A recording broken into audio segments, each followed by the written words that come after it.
తెలంగాణ రాష్ట్ర వివిధ ప్రాంతాల నుంచి రామ్ తాళూరు నాయకత్వంలో పలు పార్టీలకు చెందిన నాయకులు కార్యకర్తలు జనసేనలో భారీగా చేరికలు జరిగాయి. మదీనాగూడలోని ఒక ప్రైవేట్ ఫంక్షన్ హాల్లో మాధవరెడ్డి నాయకత్వంలో ఏర్పాటు చేసిన ఈ కార్యక్రమానికి ముఖ్య అతిథిగా జనసేన పార్టీ ప్రధాన కార్యదర్శి రామ్ తాళూరితో పాటు జనసేన తెలంగాణ రాష్ట్ర అధ్యక్షుడు శంకర్ గౌడ్ పాల్గొని నూతనంగా పార్టీలో చేరిన వారికి పార్టీ కండువాలతో పార్టీలోకి స్వాగతం పలికారు. నగరంలోని పలు ప్రాంతాలతో పాటు తెలంగాణలోని వివిధ నియోజకవర్గాల నుంచి దాదాపు 1000 మంది నూతనంగా పార్టీ సభ్యత్వం తీసుకుని పార్టీలో చేరారు. ఈ సందర్భంగా పార్టీ శంకర్ గౌడ్ మాట్లాడుతూ శేర్లింగంపల్లి కుక్కట్పల్లి ఎమ్మెల్యేలు ఇద్దరు రాజకీయాల్లో చేరి వేల కోట్లు సంపాదించారని, అదే జనసేన నాయకుడు పవన్ కళ్యాణ్ సొంత డబ్బులు ఖర్చు పెడుతూ పార్టీ కార్యకర్తలకు ఇన్సూరెన్స్ లాంటివి చేయిస్తున్నారని అన్నారు.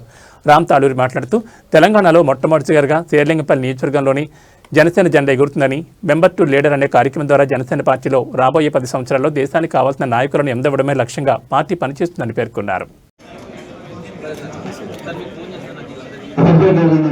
రామకృష్ణ, సతీష్ కుమార్, రవీంద్ర బాబు, వెంకటేష్ నాయక్, జగన్,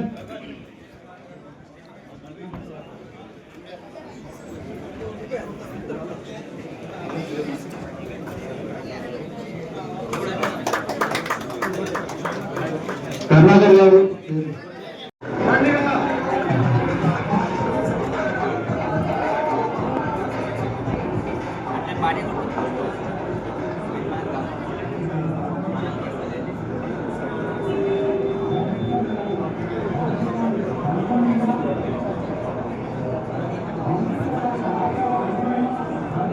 కళ్యాణ్ గారు అవసరం ఉంది, జనసేన పార్టీ అవసరం ఉందని మేము కోరడం జరిగింది. తప్పకుండా సహకరిస్తామని చెప్పారు. షేర్లింగంపల్లి నుంచి కూడా ఖచ్చితంగా జీహెచ్ఎంసీ పోటీ బరిలో గట్టిగా ఉంటుందని మాకు రాష్ట్ర నాయకత్వం చెప్పడం జరిగిందండి. Thank you.